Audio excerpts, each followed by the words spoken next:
ವಾಣಿಜ್ಯ ಸಿಲಿಂಡರ್ ಕೊರತೆಯಿಂದಾಗಿ ಹೋಟೆಲ್ಗಳು ಬಾಗಿಲು ಮುಚ್ಚುತ್ತಾ ಇವೆ. ಬೆಂಗಳೂರಿನ ಗಾಂಧಿನಗರದಲ್ಲಿ ಇರುವ ವೈಭವ್ ಹೋಟೆಲ್, ಚಿಕನ್ ಕೌಂಟಿ ಮತ್ತು ಅಲ್ಫಾ ರೆಸ್ಟೋರೆಂಟ್ ಕ್ಲೋಸ್ ಆಗಿವೆ. ಬೀದಿ ಬದಿಯ ಹೋಟೆಲ್, ಟೀ ಕಾಫಿ ಶಾಪ್ಗಳು ಬಂದ್ ಆಗಿವೆ. ಇದರಿಂದಾಗಿ ವೀಕೆಂಡ್ನಲ್ಲಿ ತಿಂಡಿಗಾಗಿ ಗ್ರಾಹಕರು ಪರದಾಡ್ತಾ ಇರುವ ದೃಶ್ಯಗಳು ಕಂಡು ಬರ್ತಾ ಇವೆ.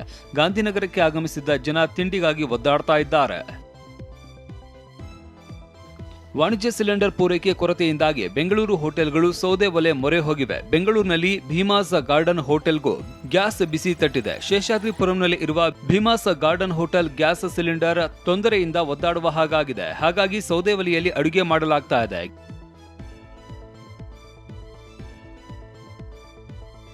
ಬೆಂಗಳೂರಿನ ರಾಜಾಜಿನಗರದಲ್ಲಿ ಇರುವ ಕಾಫಿ ಕಟ್ಟೆ ಹೋಟೆಲ್ಗೂ ತಟ್ಟಿದ ಗ್ಯಾಸ್ ಎಫೆಕ್ಟ್. ಸಿಲಿಂಡರ್ ಸಿಗದೆ ಹೋಟೆಲ್ ಬಾಗಿಲು ಮುಚ್ಚಿದೆ. ಹೋಟೆಲ್ ಓಪನ್ ಮಾಡಲ್ಲ ಅಂತ ಮಾಲೀಕರು ಹೇಳಿದ್ದಾರೆ. ಇದರಿಂದಾಗಿ ಹೋಟೆಲ್ ಸಿಬ್ಬಂದಿ ಕಂಗಾಲಾಗಿದ್ದಾರೆ. ಮತ್ತೆ ಒಂದು 2-3 ಹೋಟೆಲ್ ಕ್ಲೋಸ್ ಆಗಿದೆ. ಈ ಹೋಟೆಲ್ ಇದೆ ಪಾಪ, ಇವಾಗ ಬಂದರೆ ಇಡ್ಲಿ ಇದೆ ಸರ್, ಖಾಲಿ ಆಗಿದೆ, ಕ್ಲೋಸಿಂಗ್ ಆಗಿದೆ. ಯಾಕೆಂದರೆ ಸರ್ ಗ್ಯಾಸ್ ಇಲ್ಲ ಅಂತ ಇದ್ದಾರೆ. ಶಿವಮೊಗ್ಗ ನಗರದಲ್ಲಿ ಗ್ಯಾಸ್ ಸಿಲಿಂಡರ್ ಅಭಾವ ಕಾಡ್ತಾ ಇದೆ. ಇದರಿಂದಾಗಿ ಮಂಜುನಾಥ್ ಹೋಟೆಲ್ ಮಾಲೀಕರು ಪರದಾಡುವಂತಾಗಿದೆ. ಜೆಪಿಎನ್ ರೋಡ್ನಲ್ಲಿ ಇರುವ ಮಂಜುನಾಥ್ ಹೋಟೆಲ್ ಮಾಲೀಕರು ಸೌದೆ ಒಲೆ ಮೊರೆ ಹೋಗಿದ್ದಾರೆ. 2 ದಿನ ಸಿಕ್ತಾ, ಆಮೇಲೆ ಸಿಕ್ಕಿಲ್ಲ ಗ್ಯಾಸು.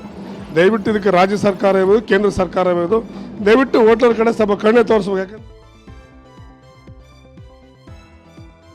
ಮೈಸೂರಿನಲ್ಲಿ ಸಿಲಿಂಡರ್ ಅಭಾವ ಮುಂದುವರೆದಿದೆ. ಇದರಿಂದಾಗಿ ಪುಳಿಹೋಗ್ರೇಟ್ ಹೋಟೆಲ್ನಲ್ಲಿ ಮೆನು ಕಡಿತಗೊಳಿಸಲಾಗಿದೆ. ಹೋಟೆಲ್ನಲ್ಲಿ ದೋಸೆ, ಪೂರಿ, ಅಕ್ಕಿ ರೊಟ್ಟಿ ಸಿಗ್ತಾ ಇಲ್ಲ. ನಿತ್ಯ ಗ್ರಾಹಕರಿಂದ ತುಂಬಿ ತುಳುಕ್ತಾ ಇದ್ದ ಹೋಟೆಲ್ ಈಗ ಖಾಲಿಯಾಗಿದೆ. ಆದಷ್ಟು ಬೇಗ ಗ್ಯಾಸ್ ಸಮಸ್ಯೆ ಬಗೆಹರಿಸುವಂತೆ ಮಾಲೀಕರು ಮನವಿ ಮಾಡಿದ್ದಾರೆ.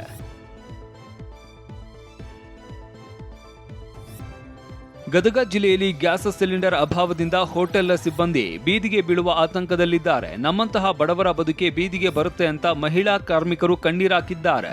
ನಮ್ಗೆ ನಮ್ಮ ಸಂಸಾರನ ಬೀದಿಗೆ ಬರತ್ರಿ ಸರ್. ನಾವೆಲ್ಲ ಮಕ್ಕಳು ಮರಿ ಕಟ್ಕೊಂಡು ಮತ್ತಿನ್ನ ದೇಶಾಂತರ ದುಡ್ಯಾಕೆ ಹೋಗ್ಬೇಕಾಗತ್ರಿ ಸರ್. ಈ ಹೋಟೆಲ್ ಬಂದ್ ಮಾಡ್ರಿ. ಗದಗ ಜಿಲ್ಲೆಯಲ್ಲಿ ಗ್ಯಾಸ್ ಏಜೆನ್ಸಿ ಸಿಬ್ಬಂದಿ ಕಳ್ಳಾಟವಾಡ್ತಾ ಇದ್ದಾರೆ. ಸಿಲಿಂಡರ್ ಅಭಾವವನ್ನೇ ಸಿಬ್ಬಂದಿ ಬಂಡವಾಳ ಮಾಡಿಕೊಂಡಿದ್ದು ಸಿಲಿಂಡರ್ ಮೂಲ ಬೆಲೆಗಿಂತ ದುಪ್ಪಟ್ಟು ಹಣ ಪಡೀತಾ ಇದ್ದಾರೆ. 1800 ರೂಪಾಯಿ ಗ್ಯಾಸ್ ಸಿಲಿಂಡರ್ಗೆ 2800 ರೂಪಾಯಿಗೆ ಮಾರಾಟ ಮಾಡ್ತಿದ್ದಾರೆ.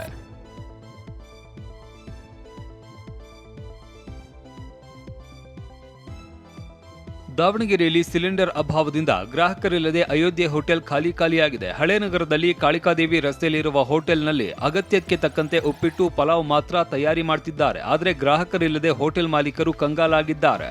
ಈ ಗ್ಯಾಸಿನ ಅಭಾವದಿಂದ ಹೋಟೆಲ್ ನಡೆಸೋದೇ ಕಷ್ಟ ಆಗಿದೆ. ನಡೆಸೋದು ಇನ್ನು ಸದ್ಯ ಅಂದ್ರೆ ನಡೆಸುವ ಪರಿಸ್ಥಿತಿಯಲ್ಲೇ ಇಲ್ಲ.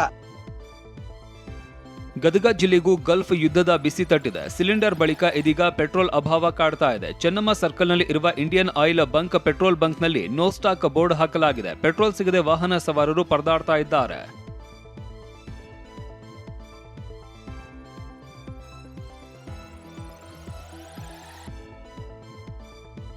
ಗ್ಯಾಸ್ ಅಭಾವದ ಮಧ್ಯೆ ಕೋಲಾರ ಹಾಲು ಒಕ್ಕೂಟ ಲಾಭ ಮಾಡಿಕೊಳ್ತಾ ಇದೆ. ಕಸವನ್ನೇ ರಸವನ್ನಾಗಿ ಮಾಡಿಕೊಂಡ ಹಾಲು ಒಕ್ಕೂಟ ಕಸವೆಂದು ಬಿಸಾಡ್ತಾ ಇದ್ದ ಪದಾರ್ಥದಿಂದಲೇ ತಿಂಡಿ, ಟೀ ತಯಾರಿಸ್ತಾ ಇದ್ದಾರೆ. ಪ್ರತಿನಿತ್ಯ 1200ರಿಂದ 1500 ಜನ ಸಿಬ್ಬಂದಿಗೆ ಊಟ, ತಿಂಡಿ, ಕಾಫಿ, ಟೀ ತಯಾರಿಸಿ ಪೂರೈಸ್ತಾ ಇದ್ದಾರೆ. ಅನಿಲ್ ಕುಂಬ್ಳೆ ಸರ್ಕಲ್ನಲ್ಲಿ ಐಷಾರಾಮಿ ಕಾರು ಡ್ರಿಫ್ಟಿಂಗ್ ಪ್ರಕರಣದಲ್ಲಿ ರೆಕ್ಕೆ ರಾಯ್ಗೆ ನೋಟಿಸ್ ನೀಡಿ ವಿಚಾರಣೆಗೆ ಹಾಜರಾಗುವಂತೆ ಸೂಚನೆ ನೀಡಲಾಗಿದೆ. ಕಬ್ಬನ್ ಪಾರ್ಕ್ ಸಂಚಾರಿ ಪೊಲೀಸರು KA05NR 0009 ನಂಬರಿನ ಲ್ಯಾಂಬೋರ್ಗಿನಿ ಕಾರ್ ಸೀಸ್ ಮಾಡಿದ್ದಾರೆ.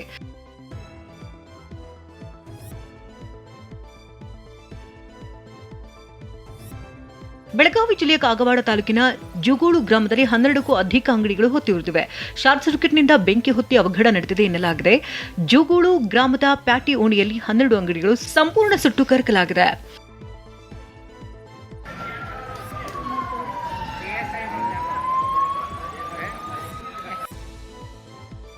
ರಾಯಚೂರು ಜಿಲ್ಲೆಯಲ್ಲಿ ಅಕಾಲಿಕ ಮಳೆಯಿಂದ ಬೆಳೆ ಹಾನಿಯಾದ ಬಗ್ಗೆ ಟಿವಿನಲ್ಲಿ ವರದಿ ಪ್ರಸಾರವಾಗಿತ್ತು. ವರದಿ ಬೆನ್ನಲ್ಲೇ ಬೆಳೆ ಹಾನಿ ಪ್ರದೇಶಕ್ಕೆ ದೇವದುರ್ಗ ಕ್ಷೇತ್ರದ ಜೆಡಿಎಸ್ ಶಾಸಕಿ ಕರೆಮ್ಮ ಭೇಟಿ ನೀಡಿದ್ದಾರೆ. ಅಕಾಲಿಕ ಮಳೆಯಿಂದಾಗಿ ಕಟಾವಿನ ಹಂತಕ್ಕೆ ಬಂದಿದ್ದ ಬೆಳೆ ನಾಶವಾಗಿದೆ.